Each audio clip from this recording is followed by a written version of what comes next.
realizados hoje em algumas cidades do país, a coberto de uma suposta manifestação.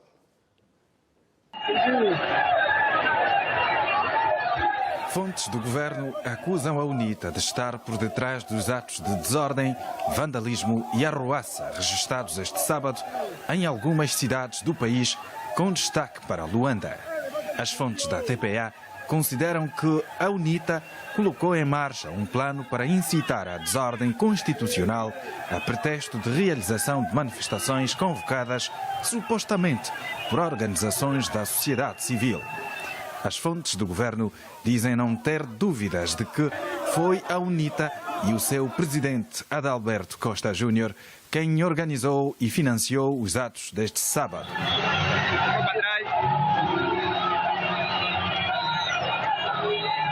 Fotos obtidas pela TPA mostram responsáveis da UNITA, entre os quais o secretário provincial de Luanda, Adriano Sapinhala, à frente dos atos de vandalismo e arruaças na capital.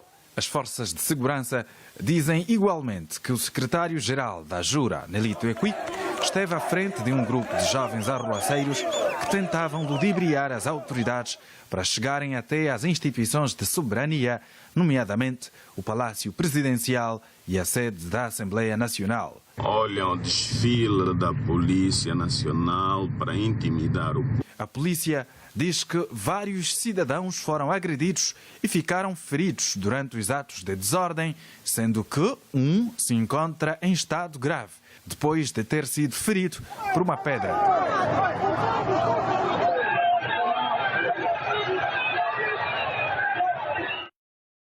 Manifestação realizada hoje em Luanda. Conosco Mateus Rodrigues. Boa noite. Obrigado por estar uma vez mais no Telejornal. Que balanço é que pode ser feito desta manifestação?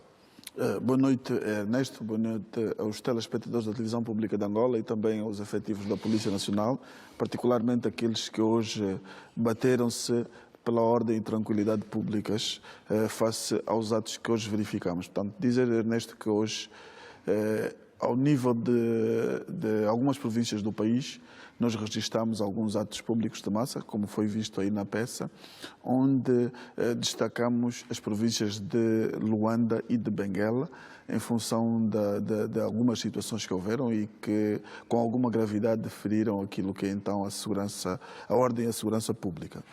Na província de Luanda, particularmente os proponentes da pertença à manifestação não terão obedecido aquilo que são os pressupostos legais e ainda assim realizaram a atividade, portanto, vieram à rua de forma ilegal, sem obedecer aos pressupostos. Enquanto se mostraram pacíficos, as forças policiais procuraram dialogar e orientar a manifestação, portanto, foi traçado. Eles na carta não apresentavam o itinerário, no momento em negociação com eles foi apresentado um itinerário e no percurso, no percurso definido, portanto, eles começaram a violar o trajeto, a proferir ofensas contra os agentes da ordem pública e foi preciso o uso do recurso à força moderada para repor então a ordem e a tranquilidade pública. Chegou, no entanto, a haver confrontos entre manifestantes e agentes da polícia?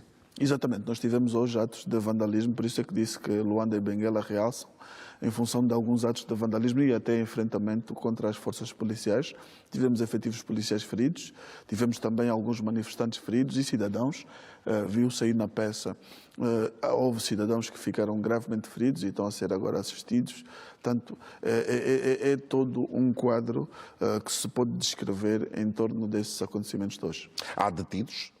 Há detenções, houveram detenções em Luanda e em Benguela, também apreensões. Portanto, na província de Benguela foram apreendidas 22 motos, 3 pneus que iam sendo queimados na via pública, que foi uma das ações que também fizeram, e um bidão com combustível, também com o objetivo de queimar os pneus na rua. Foram detidos 55 cidadãos em Benguela e 32 em Luanda. Qual é o perfil destes cidadãos detidos? Bom, eles, em princípio, não consideramos já detidos, consideramos recolhidos. Em princípio, foram recolhidos no meio daquela multidão e é preciso um trabalho mais profundo, né? Porque eles depois vão ser presentes ao Ministério Público e ao juiz da garantia, e aí vai aferir-se então a participação ou não dos atos. Mas eles foram detidos nos atos de enfrentamento contra as forças policiais que foram verificados em Luanda e em Benguela. A Polícia Nacional confirma a presença nestes atos de dirigentes do Partido UNITA? Exatamente. É outro realce.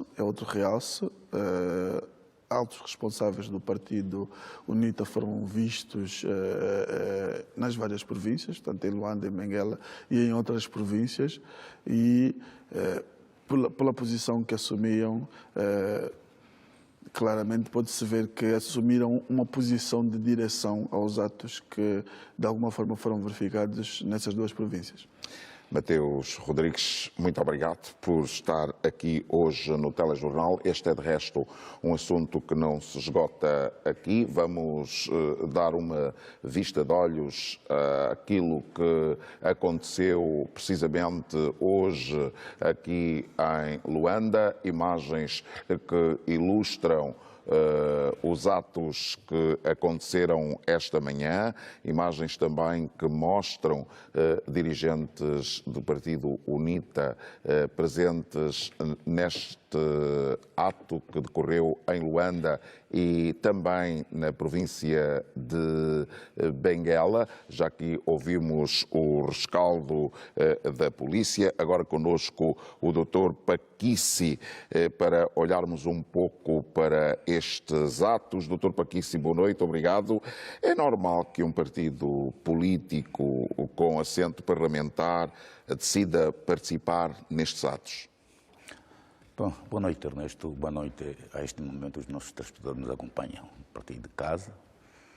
Para dizer, de fato, nós temos que partir do princípio de que a manifestação, portanto, é algo consagrado na nossa Constituição, se nós, portanto, lermos o artigo 47º. Mas então a nossa Constituição, no ponto 2, faz referência que toda manifestação deve ser, quando realizada em asta pública, deve ser comunicada com antecedência às autoridades competentes e que deve-se respeitar os pressupostos que se rege, de fato, a manifestação. Portanto, as manifestações, significa dizer, devem ter lugar, mas não deve ferir a sensibilidade dos outros próximos, porque se nós vermos a via pública, portanto, é o utente de todos os cidadãos numa determinada localidade. O que nós vimos não surpreende. Nós temos já acompanhado outras manifestações anteriores realizadas, que sempre, às vezes, saem em nome das organizações da sociedade civil, mas aparecem, de fato, entidades que têm responsabilidades acrescidas no nosso país. É o caso concreto da sua pergunta direta, a presença aqui em Luanda que se notou, portanto, dos deputados da Assembleia Nacional, que são, portanto, dirigentes da UNITA, e que têm, de fato, um foro privilegiado para se discutir os problemas do país, portanto, as dificuldades que o país, de fato, tem e indicar soluções precisas exatamente para se resolver os problemas. Doutor, pode a UNITA ser responsabilizada pelos atos de ferimento, por exemplo, e de vandalização que foram realizados hoje? Bem, a UNITA, de uma forma direta, é preciso que, de fato, se faça uma investigação profunda para se provar exatamente o seu envolvimento, apesar de nós termos observado já de forma direta a presença dos dirigentes da UNITA. Portanto, esteve aí presente o secretário provincial de Luanda, o número 1 da organização juvenil próprio da UNITA, e isto logo para se entender isto não é preciso muita matemática, muito estudo, muita ciência. Logo dá-se conta que, afinal de contas, apesar da manifestação ser anunciada por organizações da sociedade civil, de fato, tem um cunho político de um partido político, é a UNITA, porque não poderiam estar aí dirigentes, que eu já disse aqui há pouco, que têm foros privilegiados para discutir os problemas que o país naturalmente atravessa. Estão no Parlamento, é ali, para além do Poder Legislativo, é no Parlamento onde se discute os vários problemas, como têm discutido, que o país naturalmente atravessa. Logo, não é numa manifestação pública que se anunciou da sociedade civil, onde, para além de ser cidadãos, aparecerem para exatamente apoiar, portanto, significa dizer, estão portanto, implicitamente ligado a estes atos que ocorreram, sobretudo, de atos de vandalização, portanto, atos de atingir propriedade de outras pessoas, outros cidadãos, o que exatamente a lei não permite, a lei de manifestação não permite isto, não é só em Angola, em qualquer parte do mundo. E quando isso acontece, isso é bom que as pessoas tenham isso em conta, isto quando acontece em qualquer parte do mundo, mesmo no próprio mundo desenvolvido que se faz referência, América, França, enfim, as forças da ordem têm que sair para defender exatamente o bem público de terceiros, porque manifestantes são um grupo, mas a sociedade não é só constituída por esse grupo. Há outros e não pode se ferir a sensibilidade e não se pode, portanto, atingir os bens dessas outras pessoas, ou seja, instituições. E o que tem acontecido nas nossas manifestações aqui em Angola, quando se organizam, muitas delas até lançam-se palavras obscenas, ouvimos nas redes sociais, portanto, insultos contra as instituições do Estado, contra a Polícia Nacional. Isto não pode acontecer, isso não nos leva a lado nenhum. E nós temos que estar convencidos, como angolanos, que o poder político que existe atualmente no nosso país foi eleito democraticamente há meses atrás, isso é em 2022.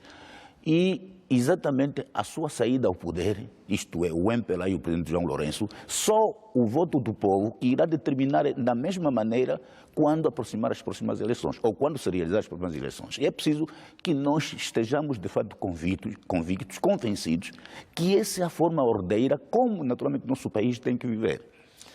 Doutor, perante esta situação e tendo em conta que a UNITA está no Parlamento, qual lhe parece que poderá ser ou deveria ser a postura do Parlamento angolano em relação à UNITA? Ernesto, de fato, aí agora é preciso ver, portanto, a lei orgânica do funcionamento da Assembleia Nacional, olhar para a nossa Constituição, para exatamente o Parlamento, de fato, se pronunciar em relação à atitude desses membros de um grande órgão de soberania, que é a Assembleia Nacional. Portanto, já não vou repetir de novo, eles têm foros privilegiados. E se é, exatamente, penso que tem que haver um pronunciamento da Assembleia Nacional sobre determinados comportamentos de certos deputados, isto indo de encontro à lei orgânica do funcionamento da nossa Assembleia Nacional. Doutor, até que ponto é que atos de violência que depois resvalam para as propriedades de terceiro, para os bens públicos, podem comprometer o Estado de Direito que se pretende criar em Angola? De fato, Ernesto, isto pode comprometer, porque, afinal de contas, nós temos no nosso xadrez político nacional elementos que ainda pensam que o grito da guerra, de violência, é a solução para chegar ao poder.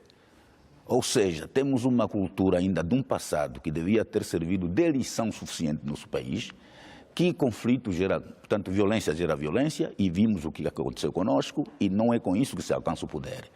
E hoje, nós estamos na estrada da democracia há mais de 30 anos. Queramos sim, queramos não, embora termos passado um período de 10 anos, de 10 ou mais anos, sem de fato realizar, estamos na rota regular da realização das eleições periódicas. Mas agora já não se justifica. E isto pode contribuir, essas arruaças, essas manifestações de arruaças, portanto, pode contribuir, portanto, num bom andamento exatamente da consolidação do nosso Estado democrático de direito que pretendemos aqui no nosso país. Portanto, isto pode contribuir. E só optam esse caminho aqueles que não respeitam os princípios da democracia.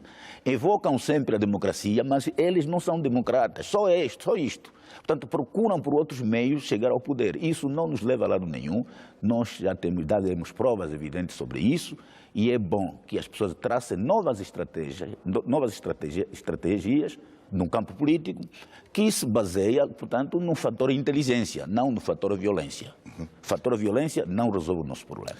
Doutor, uma última palavra àqueles que eventualmente tenham sido ou venham a ser utilizados para politicamente participar neste tipo de atos. Bom, Ernesto, eu, de fato, tenho dado recados constantes, quer com os meus estudantes, quer, de fato, aqui nesta pública, quer em outros fóruns, que, de fato, é bom que a juventude não seja utilizado por aqueles que de fato estão obcecados pelo poder, sem exatamente alcançá-la pelos meios próprios já que estão traçados no nosso país, que é a democracia baseada, portanto, na soberania do povo, que elege os seus dirigentes. É bom que a juventude tenha essa noção, é bom que a nossa juventude tenha a noção que essas arruaças, esses conflitos não resolvem os problemas que estão na mesa ou dentro da sociedade. Não resolve o problema do emprego, não resolve o problema da fome, não resolve o problema outros elementos negativos que de fato estamos a lutar com ele para ser resolvidos. O que consegue contribuir para resolver esses problemas é o diálogo. É o diálogo, e eu penso que o nosso país tem instituições abertas para isto. O presidente João Lourenço, de fato, abriu o país para um momento de que há contatos constantes ao nível da escutação, e eu penso que isso se estende, portanto, do nível central ao nível das províncias até os municípios. Temos vários órgãos que podem contribuir, colocarmos as ideias precisas, de ajudarmos, de fato, o país, o executivo, a resolver os problemas naturalmente que nós estamos a atravessar. Ninguém pode dizer que nós não estamos nos momentos difíceis, é verdade. Estamos nos momentos difíceis da falta disto, e aquilo não é só um caso isolado de Angola. Pronto, a partir da pandemia é um problema internacional, mas é o diálogo, mais diálogo que consegue resolver os problemas que nós nesse momento estamos a enfrentar. Portanto, diálogo, depois trabalho, diálogo, ação, isto é que é o fundamental. Dr. Paquice, muito obrigado por ter vindo ao Telejornal. Boa noite e até uma próxima.